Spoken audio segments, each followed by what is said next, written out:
내 자녀 누가 과연 이제 책임을 질 거냐. 거기에 교육의 책임이 학교에 있느냐, 아니면은 교회에 있느냐, 아니면은 가정에 있느냐. 성경은 우리에게 그것을 자연스럽게 이 부모가 책임을 갖는 것으로 얘기합니다. 엘리 제사장이 자녀 교육에 실패한 원인이 뭐라고 했죠? 카하지 않았다 그랬어요. 강하게 뭔가 잘못된 것에 대해서 고쳐주기 위해서 그렇게 하지 않았다는 거예요. 다윗이 자녀 교육에 실패한 원인도 그것은 아짜부 하지 않았어요.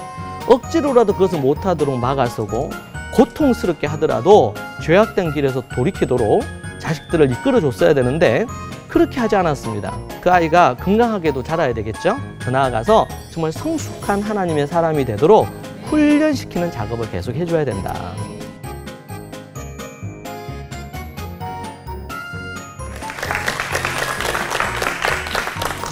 안녕하세요. 부모세움의 권창규 박사입니다. 저는 전 세계에 잃어버린 다음 세대를 회복시키는 사명을 감당하고 있습니다. 여러분 만나서 반갑습니다.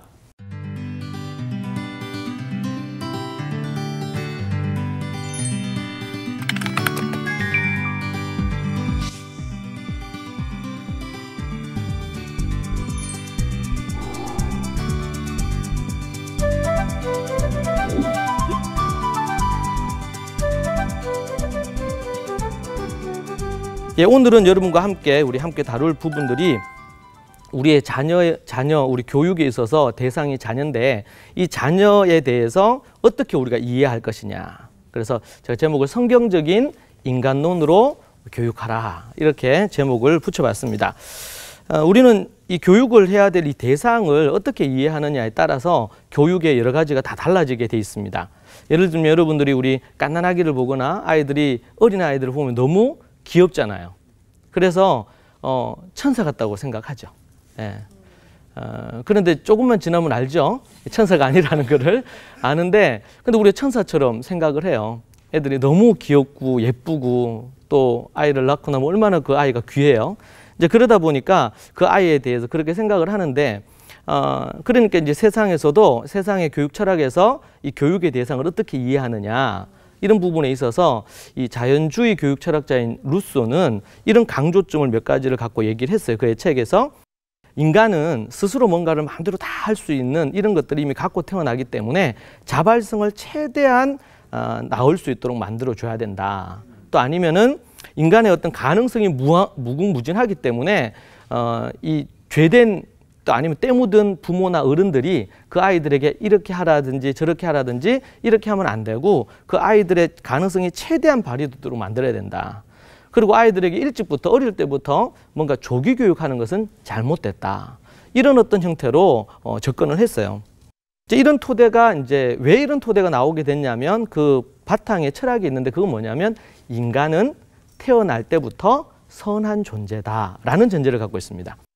그러다 보니까 이제 이 세상을 살면서 아이들이 죄를 짓거나 타락하거나 이렇게 변하는 거지 원래 태어날 때는 아주 선하게 태어난다고 그렇게 말을 하는 거죠. 이제 그 교육 철학의 바탕 위에 교육 방법이라든지 또 커리큘럼이나 이런 것들이 만들어지는 거거든요. 자, 여기서 우리가 한 가지 생각할 것은 많은 교육 철학자들이나 이런 분들이 이렇게 얘기하는데 과연 이것이 성경적으로 볼 때 맞느냐. 또 하나는 하나님이 그 부분에 대해서 동의하시느냐. 하나님이 정말 원하시는 교육의 부분에 있어서 인간에 대한 이해냐 이렇게 우리가 묻고 생각해 봐야 됩니다. 자, 근데 성경은 우리에게 인간에 대한 이해를 얘기할 때 인간은 죄인이라고 말한단 말이에요. 이것이 가장 큰 차이예요. 실제로는 인간은 죄인이다. 그렇다면 우리 자녀들 같은 경우에도 자녀들도 인간으로 태어나죠. 그러니까 그 자녀들도 결국에는 죄인 있죠. 앞에서 우리가 본 것처럼 인간은 선하게 태어나고 인간은 선하다 이런 전제를 갖고 교육의 철학과 모든 것들이 이루어져 있는 것과는 다르게 성경은 인간을 그렇게 보지 않는 거죠. 인간은 죄인으로 태어나고 또 모든 사람은 죄인이다 그렇게 얘기를 합니다. 자, 우리가 이제 구약에 아니면 또 초대교회의 유대인들이죠.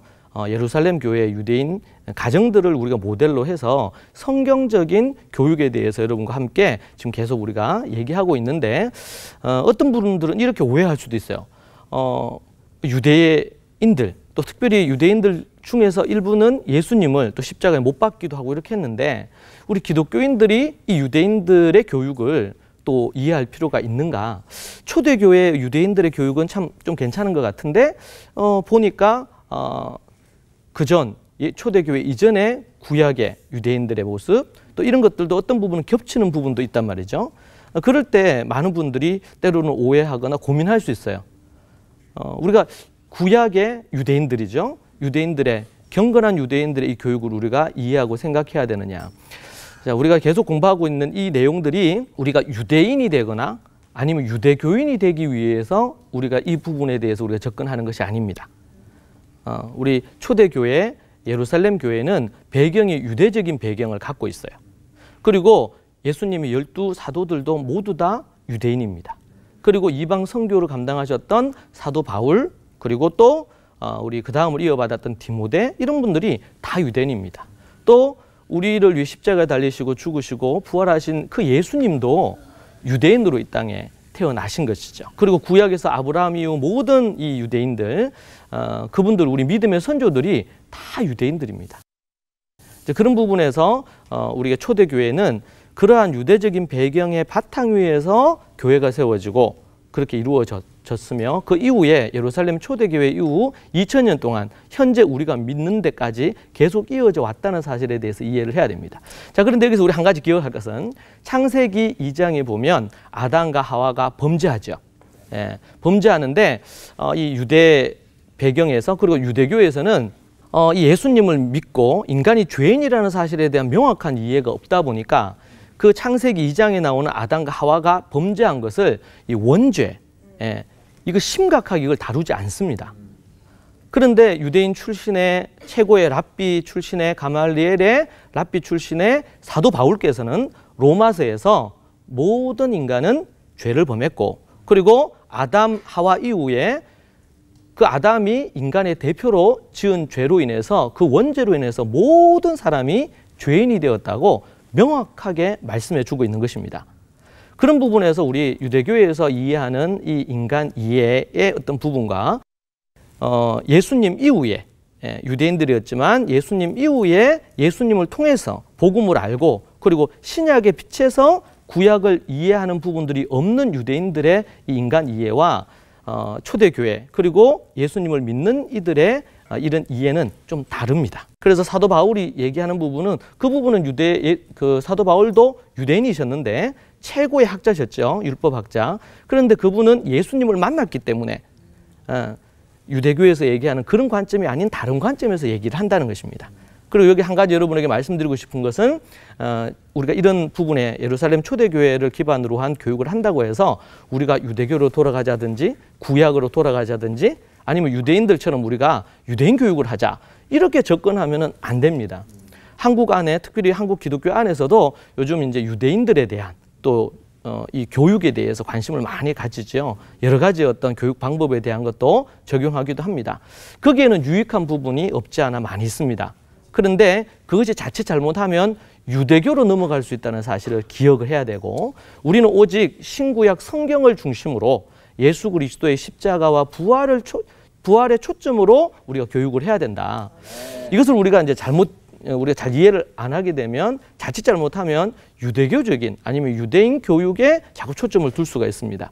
그래서 제가 여러분에게 우리가 교육하는 이 토부 교육은 유대인 교육을 넘어서서 예루살렘 초대교회가 갖고 있던 가정교육, 그리고 교회교육, 그리고 학교교육이라는 사실을 여러분들이 다시 한번 기억해 주십시오.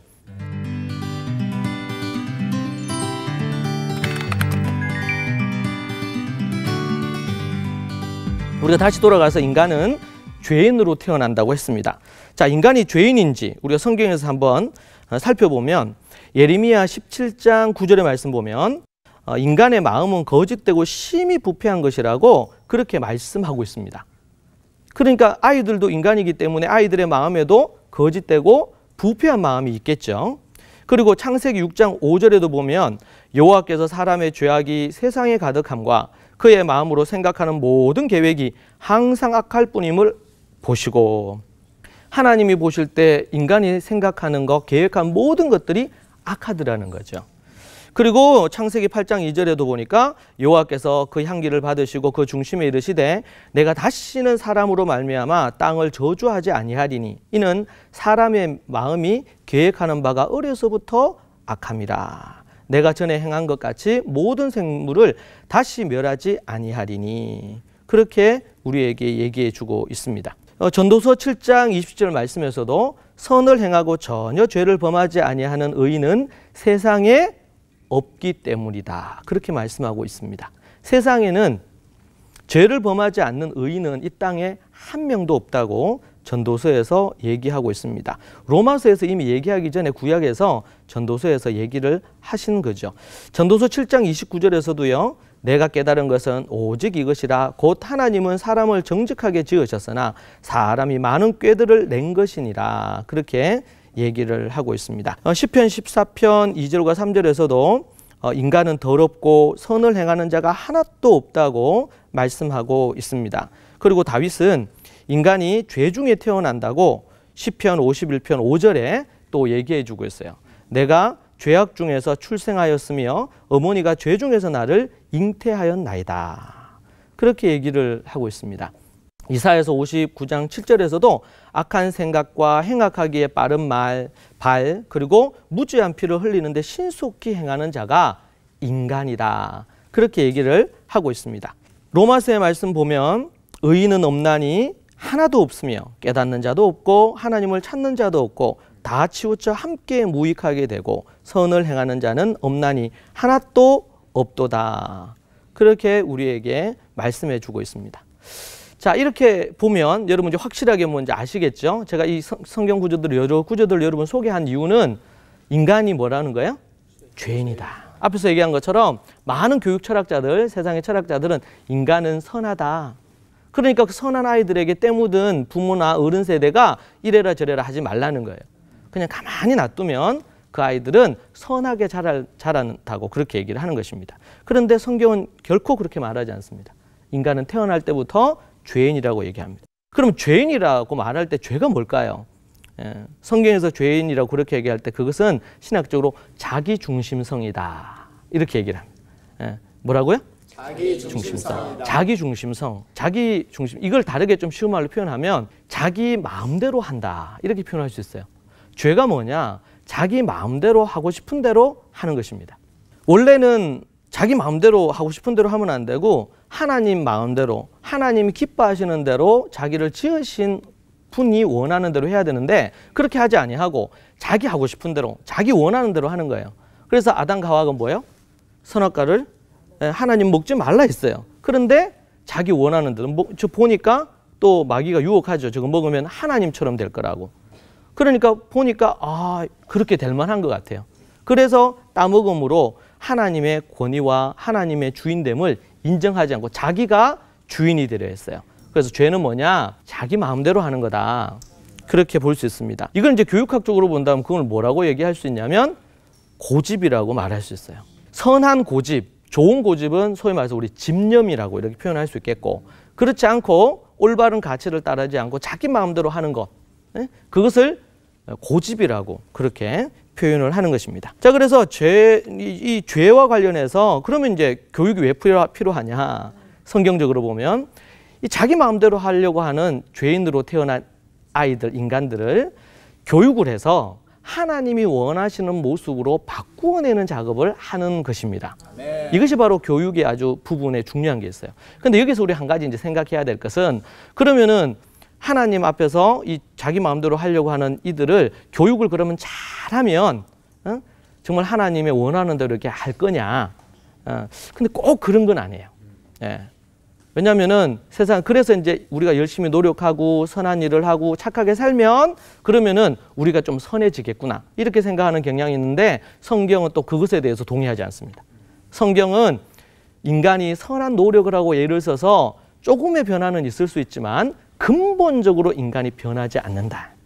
오직 하나님을 통해서 하나님의 복음, 하나님이 보내신 예수님, 그 예수님의 십자가와 부활을 통해서 복음이 무엇인지를 알고, 그리고 하나님의 말씀을 통해서 성령님의 역사로 변하는 것이지, 부모가 아니면 선생님이 잘 이렇게 하면, 그렇게 하면 근본적으로 바뀐다, 그거는 아닙니다. 그렇지만 그러면은 그 아이가 예수님 믿고 거듭나고 이렇게 하기 전까지 그럼 내버려 둘까요? 가만히 놔두면 그 아이들은 그러면은 복음을 믿고 나서 그럼 그때부터 해야 될까요?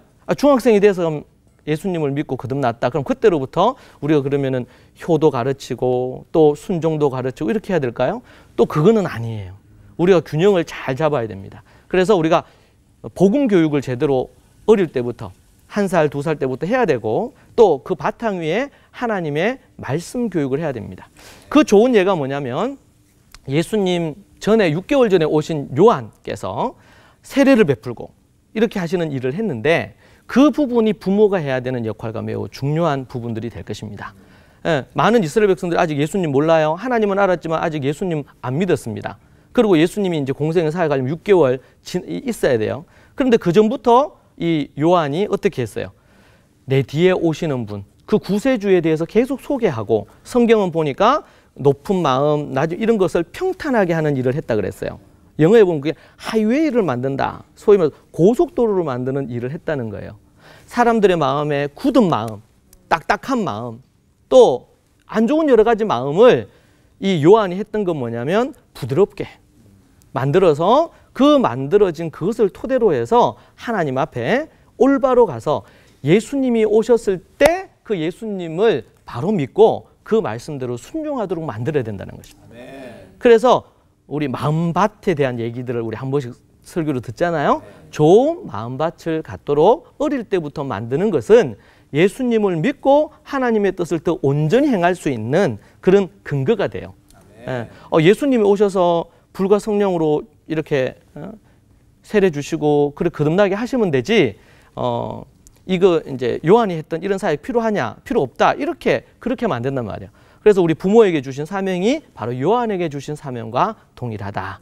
그래서 뱃속에 있을 때부터, 그리고 어릴 때부터 부지런히 하나님의 말씀으로 또 복음 교육으로 십자가와 부활에 대해서 가르침으로 그들이 자기를 의지하지 않고 하나님을 의지해서 순종하며 살도록 준비시키면, 하나님의 때의 성령님을 통해서 하나님의 복음과 말씀으로 거듭나게 하시고 하나님 앞에 다니엘, 느헤미야, 에스라, 바울과 같은 인물을 만들 수 있도록 하나님께서 역사하신다는 것입니다.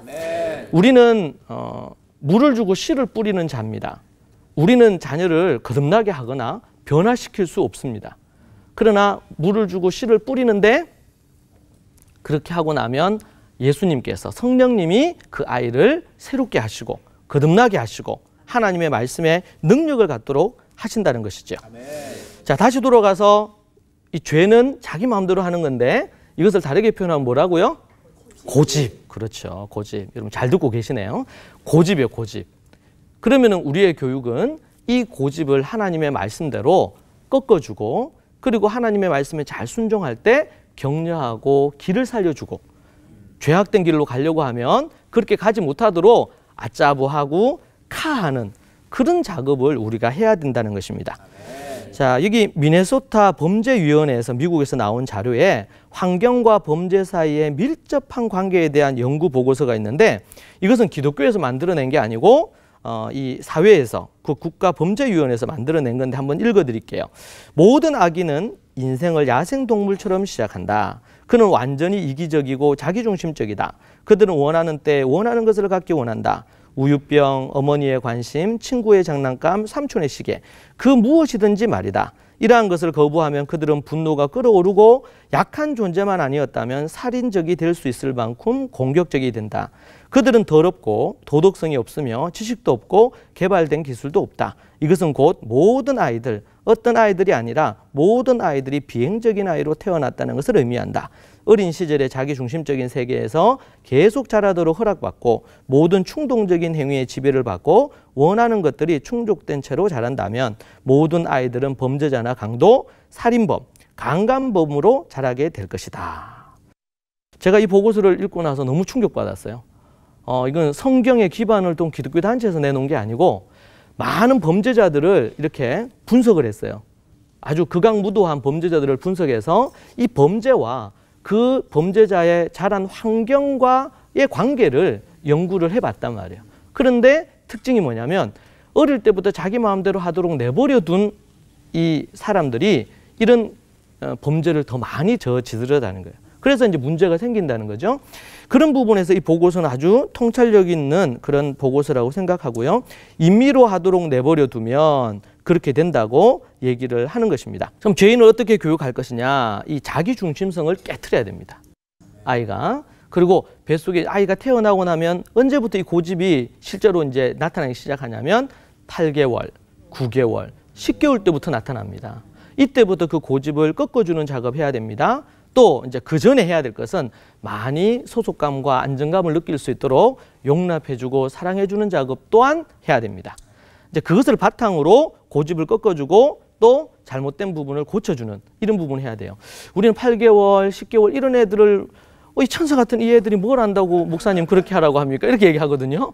근데 다 압니다. 8개월, 9개월, 10개월만 되면 아이들이 다 알아요. 그런 부분에서 우리가 잘 생각을 해야 되겠습니다. 어떻게 하면 기를 살릴 거냐, 또 어떻게 하면은 고집을 꺾을 건지는 이거 너무나 중요한 주제이기 때문에 아주 한 부분씩 나중에 더 자세하게 여러분과 함께 다루도록 그렇게 하겠습니다. 자, 오늘은 우리 살펴봤는데 인간은 어떤 존재라고요? 죄인이다. 그러니까 인간 속에 우리 자녀들도 포함되겠죠? 깐나라기들도 포함되고 3살짜리도 7살짜리도 다 포함됩니다. 그런 부분에서 세상의 교육 철학에서 얘기하는 인간은 선하다는 전제와는 다르다는 사실에 대해서 우리 그리스도인들은 성경적인 관점으로 우리의 자녀들 그리고 교육의 대상인 우리 자녀들과 학생들을 대해야 됩니다. 우리 다음 시간에는 우리 초대교회 이 가정교육의 기초가 되는 7가지가 있는데 그 7가지를 여러분에게 소개하는 시간을 갖도록 그렇게 하겠습니다. 7가지는 하나의 교육에 있어서 기초 기둥이 되는 매우 중요한 것입니다. 여러분 다음 주에 이 부분에 대해서 또 우리가 함께 살펴보도록 하겠습니다. 경청해 주셔서 감사합니다. 이 프로그램은 백석대학교와 함께합니다.